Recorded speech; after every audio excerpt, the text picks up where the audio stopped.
Each day, I receive a small card in my pocket that I carry with me in my schedule. It shows the number of Americans who have been infected by or died from COVID-19. Today, we mark a truly grim, heartbreaking milestone. 500,071 dead. That's more Americans who have died in 1 year in this pandemic than in World War I, World War II, and the Vietnam War combined. That's more lives lost to this virus than any other nation on earth. But as we acknowledge the scale of this mass death in America, we remember each person and the life they lived. They're people we knew. They're people we feel like we knew. Read the obituaries and remembrances.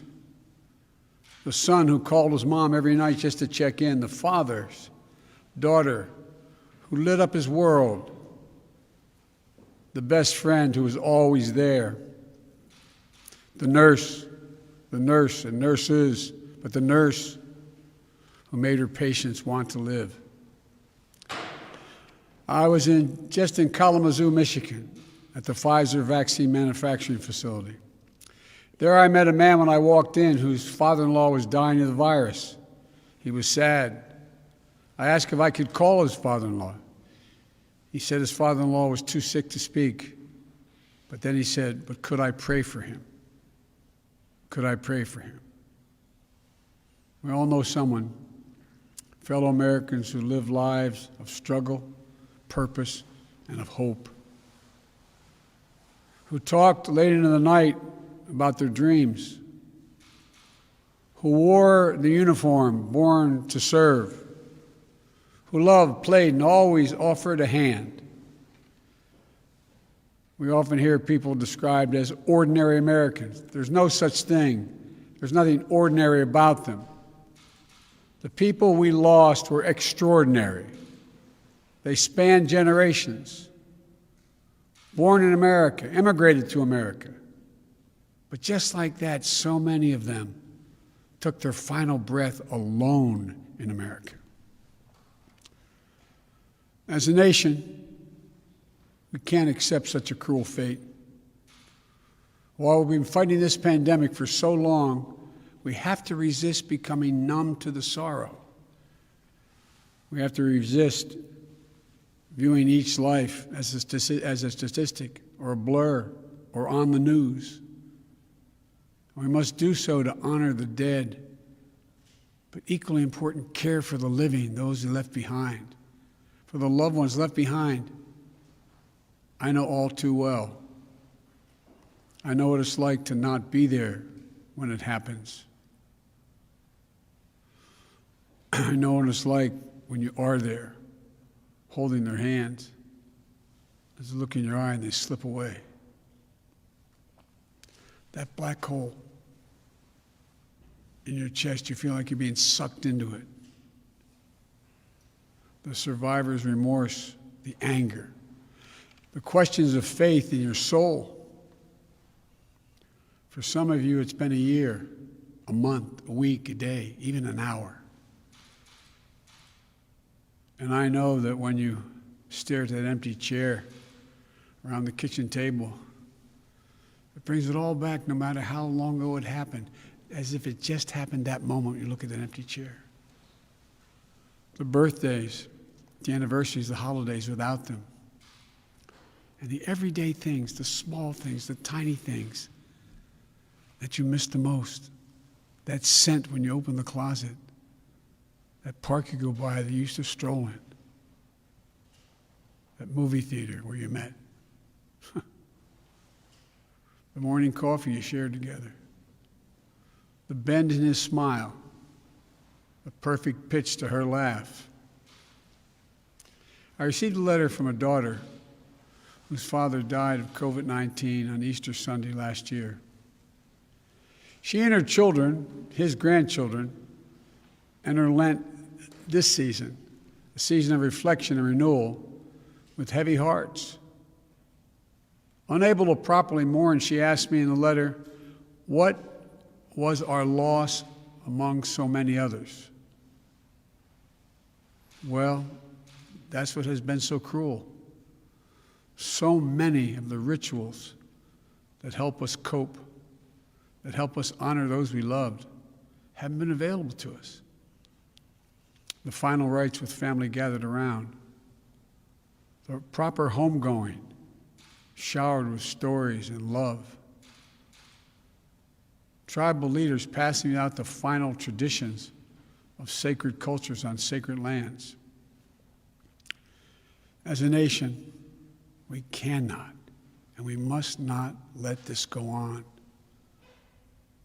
That's why the day before my inauguration, at the COVID-19 memorial, at the reflecting pool on the National Mall, I said, to heal, we must remember. I know it's hard, I promise you, I know it's hard, I remember. But that's how you heal, you have to remember. And it's also important to do that as a nation. For those who have lost loved ones, this is what I know. They're never truly gone. They'll always be part of your heart. I know this as well, and it seems unbelievable, but I promise you, the day will come when the memory of the loved one you lost will bring a smile to your lips before a tear to your eye. It will come, I promise you.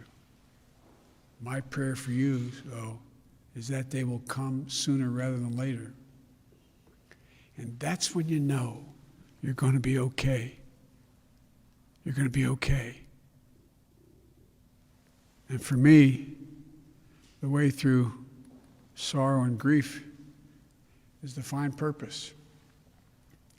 I don't know how many of you lost someone a while ago wondering, is he or she proud of me now? Is this what they want me to do? I know, that's how I feel. And we can find purpose. Purpose worthy of the lives they lived and worthy of the country we love. So today, I ask all Americans to remember. Remember those we lost and those who left behind.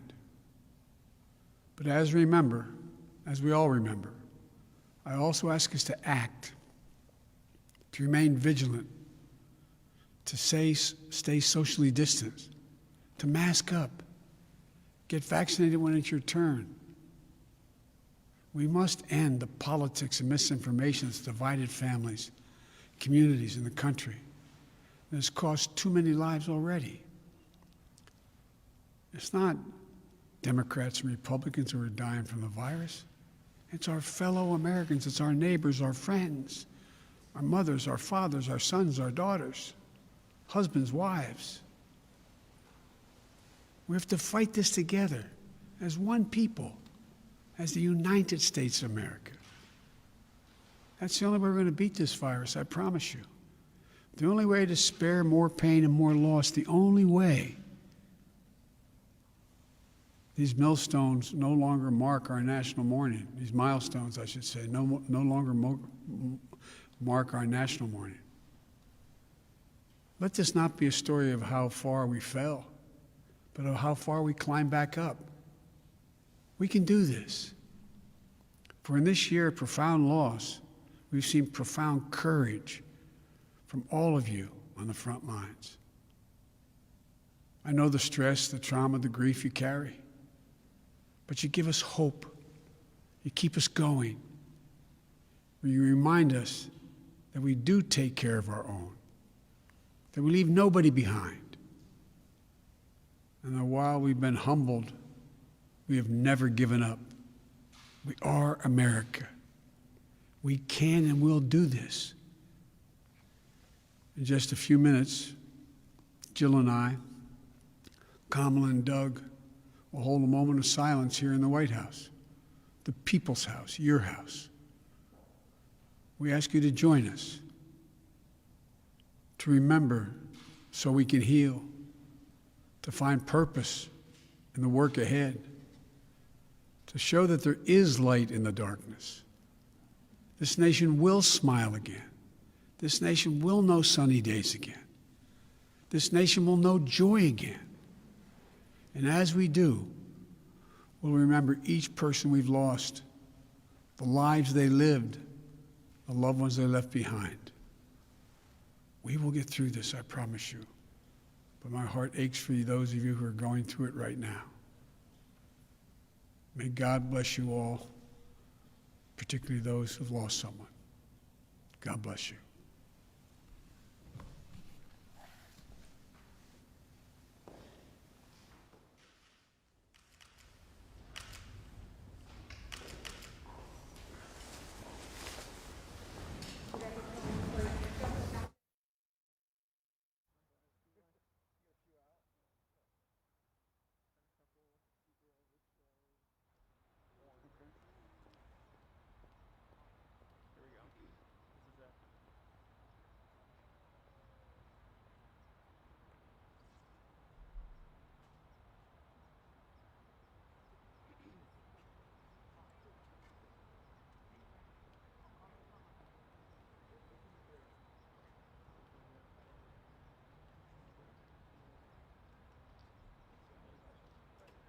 Yes. Because it wasn't working.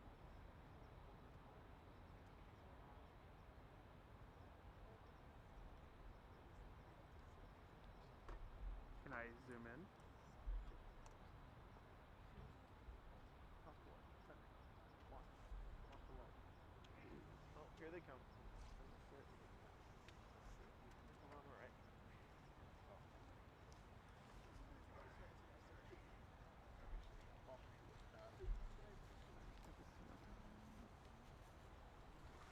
Don't use his. Come on. Everybody spot? Everybody good? Alright. Yeah, there's room right here. You good? Right here? Okay. Yep. What is he at? I'm so good. How are you? How was that? Mine's 34. But mine looks good. More of an auto.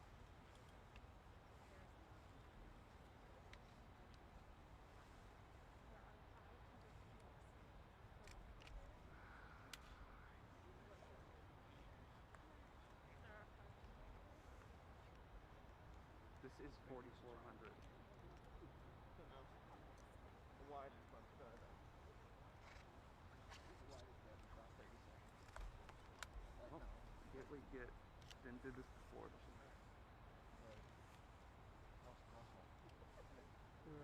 I can't. Because if I go switch back, then it switches to all the presets. And I don't know what the presets are. We got fought for the first time. That was nice. Got fought for? Kinda. Kinda. We did. Sort of.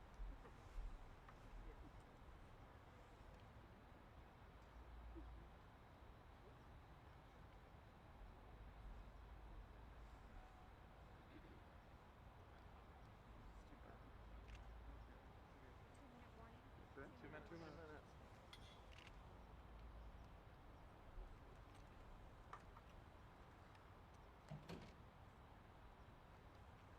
I'm gonna record. Alright, Doug. Yep, alright.